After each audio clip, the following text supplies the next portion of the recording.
సుమన్ టీవీలో మీ business promotions కోసం ఈ కింది నెంబర్ను సంప్రదించగలరు.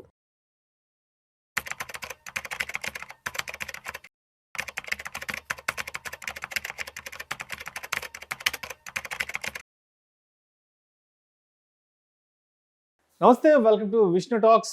నేను విష్ణు. ప్రస్తుతం నాతో పాటు stock market analyst SG Harsha ఉన్నారు. వారితో మాట్లాడదాం.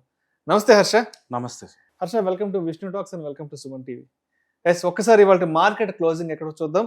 2 మార్చ్ మండే. ఇవాళ సెన్సెక్స్ విషయానికి వస్తే 1048 పాయింట్ల నష్టంతో 80,283 వద్ద క్లోజ్ అయింది. నిఫ్టీ విషయానికి వస్తే 312 పాయింట్ల నష్టంతో 24,865 వద్ద క్లోజ్ అయింది. బ్యాంక్ నిఫ్టీ విషయానికి వస్తే 689 పాయింట్ల నష్టంతో 59,839 వద్ద క్లోజ్ అయింది. ఇవాళ అయితే మార్కెట్లో అయితే మాత్రం చాలా పెద్ద ఫాల్ కనిపించింది. ఒకనొక టైంలో సెన్సెక్స్ ఆల్మోస్ట్ ఒక 1,500 పాయింట్ల వరకు కూడా ఇవాళ డౌన్ ట్రెండ్లోకి వెళ్ళడం జరిగింది. సెన్సెక్స్ విషయానికి వస్తే ఆల్మోస్ట్ ఇవాళ సెన్సెక్స్ లో చూస్తే 79,451 వరకు కూడా టచ్ అయింది. నిఫ్టీ ఏమో 24,614 వరకు కూడా లో టచ్ అయింది. సో ఎలా చూడాలి అంటారు ఈ వార్ వర్సెస్ మార్కెట్? అసలు సో అందరికీ తెలిసిన విషయం, ఈరోజు గ్యాప్ డౌన్ కి కారణం గత 2 రోజుల్లో జరుగుతున్న యుద్ధం. ఇప్పుడు అమెరికా ఇరాన్ మీద యుద్ధానికి వస్తే దానికి అసలు మన మార్కెట్ కి సంబంధం ఏంటంటే, మన మార్కెట్ కనే కాదు మొత్తం దేశానికి మేజర్ ఇంపాక్ట్ వచ్చేది ఆయిల్ ధర నుంచి. రైట్, ఇప్పుడు ఈ ఆయిల్ ధర వల్ల మనకి అసలు ఎంత ఇంపాక్ట్ ఉంటుంది, ఒక ఆర్థికంగా భారతదేశానికి ఎంత ఉంటుంది, స్టాక్ మార్కెట్ మీద ఎంత ఇంపాక్ట్ ఉంటుంది అనేది ఎలా అర్థం చేసుకోవాలి. ఫస్ట్ మనం గతంలో హిస్టరీలో ఎప్పుడెప్పుడు అమెరికా మిడిల్ ఈస్ట్ మీద యుద్ధాలు చేసినప్పుడు దానివల్ల అప్పుడు మనకు ఉన్న ప్రభావం ఏంటి చూస్తే ఫస్ట్ దాని నుంచి మనకు కొంత ఇండికేషన్ వస్తుంది. మొదటిగా మనం చూస్తే ఇరాక్ మీద సద్దాం హుస్సేన్ని 2003లో ఎప్పుడైతే అమెరికా తొలగించాలని చూసిందో ఆ టైంలో ఇరాక్ మీద యుద్ధానికి వచ్చినప్పుడు మన మార్కెట్ ఆల్మోస్ట్ 6% దాకా పడింది. రైట్, ఇది ఆల్మోస్ట్ ఒక 20 years ముందు. ఇంకా రీసెంట్గా చూసాం అనుకోండి, రష్యా ఉక్రెయిన్ యుద్ధం అప్పుడు. ఇప్పుడు మిడిల్ ఈస్ట్ మీద అమెరికా యుద్ధానికి వస్తే మేజర్ ఇంపాక్ట్ ప్రపంచానికి వచ్చి ఆయిల్ తగ్గిపోతుంది. సిమిలర్లీ రష్యా ఉక్రెయిన్కి యుద్ధం జరిగితే కూడా దానివల్ల రష్యా నుంచి ప్రపంచానికి వచ్చే ఆయిల్ తగ్గిపోతుంది. ఉక్రెయిన్ రష్యా మధ్యలో యుద్ధం జరిగినప్పుడు 2022 ఫిబ్రవరిలో జరిగినప్పుడు ఆ రోజు మన మార్కెట్స్ 5% పడ్డాయి. రైట్, అక్కడి నుంచి ఒక 2 వారాల వరకు ఇంకో 5%. ఆల్ టుగెదర్ యుద్ధం మొదలయ్యాక మన మార్కెట్ తీసుకున్న మాక్సిమం ఇంపాక్ట్ ఒక 10% పడింది. ఇది మొత్తం ఈ 10% పడడం జరిగింది ఒక 2 వారాల్లో. ఫిబ్రవరి 22, 2022లో ఎప్పుడైతే రష్యా ఉక్రెయిన్ మీద యుద్ధం ప్రకటించిందో అక్కడి నుంచి మార్చ్ 7, 8 వరకు, అంటే దగ్గర 15 రోజులు, మాక్సిమం 2 వారాల్లో మార్కెట్ 10% పడింది. అక్కడి నుంచి మార్చ్ 20, 25 ఆల్మోస్ట్ ఇంకో నెక్స్ట్ 2 weeksలో మాత్రమే, కేవలం 2 వారాల్లో మార్కెట్ మళ్ళీ రికవర్ అయిపోయి బ్యాక్ టు సేమ్ యుద్ధం మొదలు కానక ముందు ఏ లెవెల్కి ఉండిందో ఆ లెవెల్కి వచ్చేసింది. దీన్ని బట్టి మనకి ఏమర్థం అవుతుంది, ఎంత పెద్ద యుద్ధాలైనా సరే, వెదర్ మిడిల్ ఈస్ట్ మీద అమెరికా వచ్చి సంవత్సరాలు యుద్ధాలు చేసినా, రష్యా ఉక్రెయిన్కి యుద్ధాలు జరిగి దానివల్ల ఆయిల్ తగ్గిపోయినా, అల్టిమేట్గా మన మార్కెట్ మీద మొత్తం ప్రభావం 4 రోజుల్లో క్లోజ్ అయిపోతుంది. మొదటి 2 వారాల్లో ఒక 5 to 10% పడుతుంది. ఆ తర్వాత ఇమీడియట్గా నెక్స్ట్ 2 వారాల్లో ఆ 5 to 10% రికవర్ అయిపోయి బ్యాక్ టు నార్మల్గా వచ్చేస్తుంది. సో ఎప్పుడైనా సరే, ఇప్పుడు మనం టీవీ ఓపెన్ చేస్తే న్యూస్ రీడర్లు వెనకాల సైరన్ సౌండ్లతో వస్తుంటుంది. ట్విట్టర్లో అందరూ యుద్ధం భయాలు గురించే చర్చలు జరుగుతూ ఉంటాయి. అవన్నీ చూస్తే ఏదో ప్రపంచం అంతరించిపోతుంది అన్న ఫీలింగ్ వస్తుంది తప్పితే ఓవరాల్ ఇంపాక్ట్ అయితే మనం చూస్తే త్రూఅవుట్ హిస్టరీ కూడా అట్ మ్యాక్స్ 1 నెల నుంచి 2 నెలల వరకు ఉంటుంది తప్పితే అంతకు మించి ఉండదు. రైట్, 1-2 నెలల్లో కూడా ఎంత ఇంపాక్ట్ మ్యాక్సిమం ఇప్పటి వరకు చూసి హిస్టరీ ప్రకారం 10% కంటే ఎక్కువ ఇంపాక్ట్ లేనేలేదు. రైట్, ఇది మనం ఫస్ట్ గుర్తుపెట్టుకోవాల్సిన పాయింట్. సెకండ్, మనం వచ్చి చూస్తే అసలు ఇప్పుడు ప్రస్తుతం ఇరాన్లో సిచ్యువేషన్ ఏంటి, అమెరికా సాటర్డే ఏ రోజైతే ఇరాన్ మీద యుద్ధం ప్రకటించిందో ఇమ్మీడియట్గా అయతుల్లా ఖొమైనీ చనిపోయాడు, అలాగే వాళ్ళ డిఫెన్స్ మినిస్టర్స్ కూడా చనిపోయారు. అంటే ఆట మొదలైన మరుక్షణమే రాజు మంత్రి ఇద్దరు చనిపోయారు. ఆ తర్వాత సిపాయిలు ఎంత హడావిడి చేసినా ఎన్ని రోజులు అని చేయగలరు, మాక్సిమం కొద్ది రోజులు లేదా అట్ మ్యాక్స్ కొన్ని వారాల వరకు పోతుంది. అబ్వియస్గా రాజు అనేవాడు చనిపోయాడు అంటే ఇంకా అందరు బ్యాక్ స్టెప్ వేసేస్తారు. ఇంకా ఎగ్జాక్ట్లీ, రాజు చనిపోయాడు, మంత్రి చనిపోయాడు, అవునవును, ఓన్లీ సిపాయిలు మాత్రమే మిగిలారు. మాక్సిమం కొన్ని వారాలు తప్పితే అంతకు మించి ఎక్కువ ప్రభావం ఉండడానికి స్కోప్ లేదు ఫస్ట్ ఆఫ్ ఆల్. రైట్, ఇంకొకటి మనం చూడాల్సింది ఏంటి, రష్యా ఉక్రెయిన్ వార్ యుద్ధం జరిగినప్పుడు మన మార్కెట్ ఎప్పుడైతే 10% కరెక్ట్ అయిందో అప్పుడు క్రూడ్ ఆయిల్ ధర పీక్లో $130 టచ్ అయింది. ప్రస్తుతం ఇప్పుడు ఉన్న మార్కెట్లో మన క్రూడ్ ఆయిల్ $80 దగ్గర ఉంది. అండ్ $80 అట్ ద మూమెంట్ చూస్తుంటే ఆల్రెడీ అది ఒక స్ట్రాంగ్ సపోర్ట్ లెవెల్లోనే ఉంది, రైట్? అక్కడి నుంచి మ్యాక్సిమం పెరిగితే $90 దాకా వెళ్ళచ్చు తప్పితే అక్కడ నుంచి మళ్ళీ $130 ఇమ్మీడియట్గా వచ్చే స్కోప్ అయితే కనిపించట్లేదు.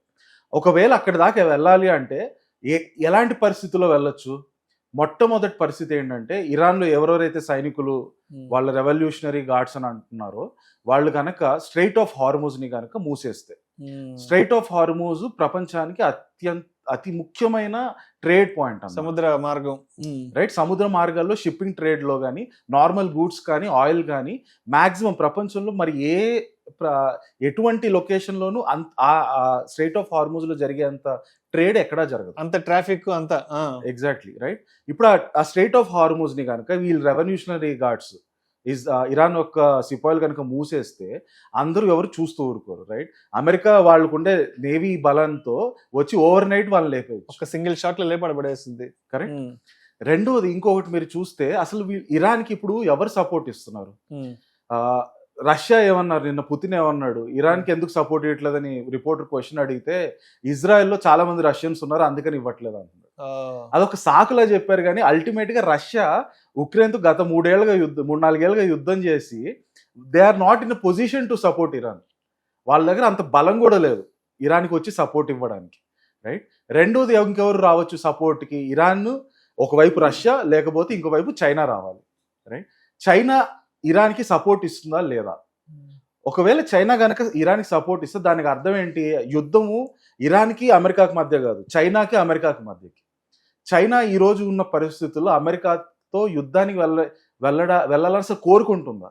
ఖచ్చితంగా కోరుకోదు. ఎందుకంటే ప్రపంచంలో ఏ రెండు దేశాలకి మధ్య అంటే చైనా అమెరికాకి మధ్య ఉండే ట్రేడ్ ఎకనామిక్ లావాదేవీలు మరి ఏ రెండు దేశాల మధ్య లేవు, రైట్? అమెరికాకి దగ్గరలో ఉన్న కెనడా, మెక్సికోతో న్యాచురల్గా ఉంటుంది. అవి రెండు పక్కన తీసేస్తే అమెరికాకి చైనాకి మధ్య ఉండే ట్రేడ్ ప్రపంచంలో మరి ఏ రెండు దేశాల మధ్యలో లేవు. సో చైనా సడన్గా నేను అమెరికా మీదకి యుద్ధంకి వెళ్ళి మొత్తం ఎకానమీని డిస్ట్రాయ్ చేసుకుంటానని అసలు అనుకోను కూడా అనుకోరు, రైట్? వాళ్ళకి ఆ థాట్ కూడా రాదు. కనుక ఇరాన్ ఈరోజు ఒకవైపు వాళ్ళ రాజు కొమినీ చనిపోయాడు, డిఫెన్స్ మినిస్టర్ చనిపోయాడు, మరోవైపు వాళ్ళకి సపోర్ట్ కూడా రాదు.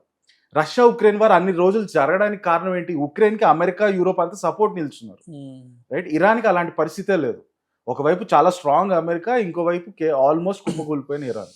సో ఇవన్నీ కూడా న్యూస్లో అవన్నీ చూస్తే ఏదో జరిగిపోతుంది, మూడో ప్రపంచంతో వస్తుంది, ఇలాంటి భయాందోళనలు వస్తాయి తప్పితే మాక్సిమం ఒక 2 నుంచి 3 వారాల్లో ఇది మొత్తం ఇష్యూ కూడా అందరూ మర్చిపోతారు, రైట్? ఇప్పుడు రష్యా ఉక్రెయిన్ మధ్యలో ఆల్రెడీ ఇంకా యుద్ధం జరుగుతుంది, కానీ ఎంతమంది దాన్ని అసలు ఫాలో అవుతున్నారు, రైట్? ఎవ్వరూ చూడట్లేదు. అలాగే మాక్సిమం అందరూ కూడా ఇరాన్ గురించి మాక్సిమం ఒక 3 వారాలు 4 వారాల్లో మర్చిపోవచ్చు, రైట్? సో ఇది ఇంకో పాయింట్.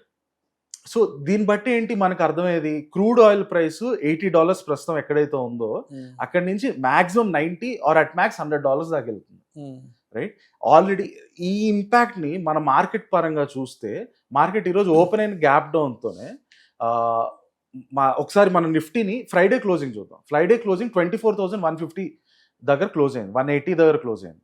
24,150 చాలా స్ట్రాంగ్ సపోర్ట్ లాస్ట్ వీక్లో. అది one of the very big supports మార్కెట్కి గత 6 monthsగా చూసుకుంటే. అంత స్ట్రాంగ్ సపోర్ట్ని టచ్ అయ్యి 180లో క్లోజ్ అయింది. ఆ తర్వాత వీకెండ్ ఈ న్యూస్ వచ్చాక సపోర్ట్ని బ్రేక్ అయిపోయి కిందకు వచ్చేసింది. కిందకు వచ్చి ఆ తర్వాత నెక్స్ట్ చాలా స్ట్రాంగ్ సపోర్టు 24,600, రైట్? 24,600ని మధ్యాహ్నం 1 o'clock 2 o'clock టైంలో ఒకసారి టచ్ చేసి బ్యాక్ టు మళ్ళీ అక్కడి నుంచి 200 to 300 పాయింట్స్ రికవర్ అయిపోయి 25,850 దగ్గరలో క్లోజ్ అయింది. సో దీన్ని బట్టి మార్కెట్ కూడా ఆల్రెడీ స్ట్రాంగ్ సపోర్ట్ని 24,600 ఎంత స్ట్రాంగ్ సపోర్ట్ అంటే ఈరోజు టచ్ కూడా చేసి వెళ్ళింది కనుక మనం ఇమ్మీడియట్ స్ట్రాంగ్ సపోర్ట్ అయితే చాలా క్లియర్గా కనిపిస్తుంది, రైట్? సో 24,600ని బ్రేక్ అయి రావాలంటే మళ్ళీ క్రూడ్ ఆయిల్ ప్రైసెస్ $90 దగ్గర కానీ ఆర్ 100 రేంజ్లో కానీ వెళ్తే తప్పితే ఆ 24,600 బ్రేక్ అయ్యి ఆ తర్వాత నెక్స్ట్ స్ట్రాంగ్ సపోర్ట్ 24,340లో ఉంది, రైట్? 24,340 కనుక బ్రేక్ అయిందంటే అప్పుడు మనం నిజంగా మార్కెట్ చాలా రోజులు 24,000 దగ్గరలోనే ఉంటుందని భయపడాలి తప్పితే అంత పెద్ద ప్రభావం 340 దాటి కిందకు వచ్చే అంత ప్రభావం అట్ ద మూమెంట్ అయితే మార్కెట్లో కనిపించట్లేదు. పోయిన వారం ఎక్కడైతే 25,150 స్ట్రాంగ్ సపోర్ట్ని టచ్ చేసి 25,180లో క్లోజ్ అయిందో ఈ వారం కూడా మార్కెట్ 24,600 స్ట్రాంగ్ సపోర్ట్ నుంచి 25,150 స్ట్రాంగ్ రెసిస్టెన్స్ మధ్యలోనే మోస్ట్లీ ఉండొచ్చు. ఒకవేళ 150 దాటి వెళ్తే ఇట్స్ గుడ్, బట్ అదర్వైజ్ 24,600 లేదా 24,340 తగ్గి కిందకి రాకపోవచ్చు అనే మనకి మోస్ట్లీ కనిపిస్తుంది at the moment. And Trump ఇంకొక మాట కూడా ఉన్నాడు, ఇంకొక 4 వారాల పాటు నేను ఇదే విధంగా యుద్ధం కంటిన్యూ చేస్తా అంటున్నాడు. కాబట్టి సో ఇంకొక 4 వారాలంటే ఇంకా ఆల్మోస్ట్ మార్చి మొత్తం కంటిన్యూ చేసే ఉద్దేశం కూడా ఉంది. కాబట్టి అటు ఇజ్రాయెల్కి అమెరికాకి సో అంటే ఇంకా ఈ ఫాల్ అనేది ఈ బ్లడ్ బాత్ లేదా క్రాష్ లేదంటే ఏదో బేరిష్ మార్కెట్ ఇదంతా ఇంకొక 1 month వరకు ఉండే అవకాశం అయితే స్పష్టంగా కనిపిస్తుంది అంటారా? సో ఇక్కడ మనం 2 విషయాలు అర్థం చేస్తాం. ఫస్ట్ అయితే ట్రంప్ గురించి ఒకసారి చూసామంటే లాస్ట్ మంత్ వెనిజువెలాలో ప్రెసిడెంట్ మార్చేశాడు, ఈ మంత్ ఇరాన్ని చంపేశాడు. రైట్, క్లియర్ ప్యాటర్న్ ఏంటంటే ఒకటేంటి, వెనిజువెలాలో ప్రెసిడెంట్ని మార్చడానికి ట్రంప్కి ఎన్ని సంవత్సరాలు అవసరం లేదు. అనుకోని ఉంటే 5 ఏళ్ల ముందు కూడా మార్చేసి ఉండొచ్చు. ఇరాన్లో కొమెనీని చంపాలన్నా కూడా ఈ పాటికి ఎప్పుడో చంపేసి ఉండొచ్చు. ఇవన్నీ ఇంత షార్ట్ స్పాన్ ఆఫ్ టైంలో ఇప్పుడు జరుగుతుంది అన్నానంటే దానికి నాకు కనిపిస్తున్న ఒకే ఒక్క రీజన్ ఏంటంటే చైనా. ఇరాన్కి ఏ సంబంధం లేదు, వెనిజువెలాకి ఏ సంబంధం లేదు. వాళ్ళిద్దరూ చైనా అమెరికా మధ్యలో ఎప్పటి నుంచి అయితే ట్రేడ్ వార్ జరుగుతుందో చైనాకి ఇరాన్ వెనిజువెలా ఇద్దరు ఆయిల్ సప్లై చేస్తున్నారు. అది సంగతి. రైట్, వీళ్ళందరూ చిన్న చిన్న ప్రాక్సీస్ అంటాం. ఫర్ ఎగ్జాంపుల్ అమెరికా రష్యా మధ్యలో కోల్డ్ వార్ జరిగింది 1950s to 90s. ఆ టైంలో మిగతా చిన్న దేశాలని క్యూబాల్ని వియత్నాంని వీటిని వాడుకున్నారు. అలా అమెరికా చైనా మధ్యలో జరిగే మేజర్ ఎకనామిక్ వార్లో మధ్యలో ఇరాన్ వెనిజువెలా ఇలాంటి చిన్న చిన్న దేశాలను వాడుకుంటున్నారు. అంతకు మించి ఇరాన్తో నిజంగా అమెరికా సడన్ గా వచ్చి కొమ్నేని మార్చేసేయాలని కానీ వెనిజువెలాలో ప్రెసిడెంట్ మార్చేసేయాలని కానీ ఇవన్నీ అమెరికాకు ఉన్న స్ట్రెంత్ కి ఇవన్నీ ఎప్పుడో చేసి ఉండొచ్చు. ఈ టైంలో ఇంత షార్ట్ స్పాన్ ఆఫ్ టైంలో వీళ్ళు మారుస్తున్నారంటే దానికి ఒకే ఒక కారణం China. At the same time మీరు చూస్తే లాస్ట్ మంత్ సుప్రీం కోర్ట్ అమెరికాలో రూలింగ్ ఇచ్చి టారిఫ్స్ ని కూడా వెనక్కి లాగేమన్నారు. సో దాంతో ఆన్ నెగోషియేషన్ టేబుల్ మీదకి వెళ్ళినప్పుడు ట్రేడ్ టాక్స్ గురించి అమెరికా చైనా మధ్యలో నెగోషియేషన్ జరిగినప్పుడు వాళ్ళకు ఉండే స్ట్రెంత్ తగ్గిపోయింది సుప్రీంకోర్టు జడ్జిమెంట్తో. రైట్, సో వాళ్ళకి ఆబ్వియస్గా వాళ్ళకి తెలుసు అమెరికాకి సుప్రీంకోర్టు మనకి అగేన్స్ట్ గా జడ్జ్మెంట్ రాబోతుంది. అక్కడ ట్రంప్ ఇగో హర్ట్ అయింది సార్. ఆ రోజు చెప్పాడు కదా, నా దగ్గర ప్లాన్ బి ఉంది, ప్లాన్ బి తెర మీదకి రాబోతుంది. ఎగ్జాక్ట్లీ, ఈ సుప్రీంకోర్టు ఇచ్చిన ఈ తీర్పులు ఇవన్నీ I don't care, I have plan B ఉందని చెప్పాడు. సో ఐ థింక్ ఇంకోటి కూడా మీరు చూస్తే అక్కడ ఒరిజినల్ సుప్రీంకోర్టు జడ్జిమెంట్ సంక్రాంతి టైంలో మనకి 14th January 9th to 14th ఆ టైంలో రిలీజ్ అవ్వాలి. ఆ టైంలో సుప్రీంకోర్టు జడ్జిమెంట్ ఇవ్వాలి, కానీ దాన్ని పోస్ట్ పోన్ చేశారు. ఈ లోపల ట్రంప్ ఇమీడియట్ గా వెనిజువెలాని ఆక్యుపై అదే ప్రెసిడెంట్ మార్చడం, ఆ తర్వాత సుప్రీంకోర్టు జడ్జిమెంట్ రావడం, ఇమీడియట్ గా ఇరాన్ మీద అటాక్ వెళ్ళిపోయి ఇరాన్ని కొమ్నేని చంపాడు, ఇవన్నీ చేశాడు. రైట్, ఇవంతా కూడా చాలా క్లియర్. మనకి బ్రాడ్ అవుట్లుక్ మనం చూస్తే 100% అమెరికా చైనా మధ్యలో ఉండే దాంట్లో ఇరాన్ వెనిజువెలా నలిగిపోయాయి. రైట్, సో ఇవన్నీ మనం ఎందుకు చూస్తున్నాం అని అంటే షార్ట్ టర్మ్ లో మేబీ చైనా కనుక కొంచెం తగ్గి నెగోసియేషన్ టేబుల్లో అమెరికా కొంచెం కన్సెషన్ చేయడానికి రెడీ అయిపోతే వీటి ఇంపాక్ట్స్ కూడా బాగా తగ్గిపోతాయి.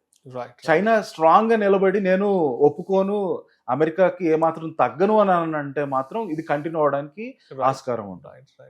సో అయితే హర్ష, సో మార్కెట్ మళ్ళీ వెడ్నెస్డే ఓపెన్ అవుతుంది, ఎందుకంటే మంగళవారం హోలీ ఫెస్టివల్ కారణంగా మంగళవారం మార్కెట్ క్లోజింగ్ ఉంటుంది కాబట్టి. సో మరి వెడ్నెస్డే నాటికి అంటే 4th మార్చ్ నాటికి మార్కెట్స్ ఏ విధంగా రెడీగా ఉండాలి, రేపు ఒక రోజు రిలాక్స్ అయ్యి సో మళ్ళీ బుధవారం నాటికి ఎలా రెడీగా ఉండాలంటే, ఎందుకంటే పానిక్ సిచ్యువేషన్ అంతా కళ్ళ ముందు స్పష్టంగా కనపడుతుంది కాబట్టి ఇవాళ మండే కూడా మార్కెట్లో విపరీతమైన ఫాల్ ఉంది కాబట్టి వెడ్నెస్డే నాటికి ఏ విధంగా సిద్ధంగా ఉండాలి మార్కెట్తో? సో ఫస్ట్ ఆఫ్ ఆల్ కొంచెం బ్రాడర్గా చూసామంటే రష్యా ఉక్రెయిన్ వార్ అప్పుడు ఎప్పుడైతే మార్కెట్ 10% పడిందో it was a very good opportunity మార్కెట్లో ఇంకా వెళ్ళి ఇంకా ఇన్వెస్ట్ చేయడానికి. ఎందుకనంటే దాని ముందు ప్రయర్గా ఆల్మోస్ట్ 1 year మార్కెట్ అప్ ట్రెండ్లో ఉండింది.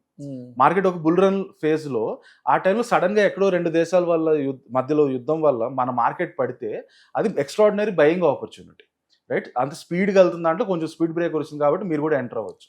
కానీ ఇప్పుడు ప్రస్తుతం మనం ఉన్న మార్కెట్లు చూస్తే మన మార్కెట్ ఆల్మోస్ట్ 1.5 year గా నిద్రపోతుంది. ఇంత 18 months లో మార్కెట్ ఏం జరగనప్పుడు సడన్ గా ఈ అమెరికా ఇరాన్ మధ్యలో యుద్ధం వల్ల దానివల్ల పెద్దగా కొత్తగా వచ్చే ఆపర్చునిటీస్ ఏం లేవు, రైట్?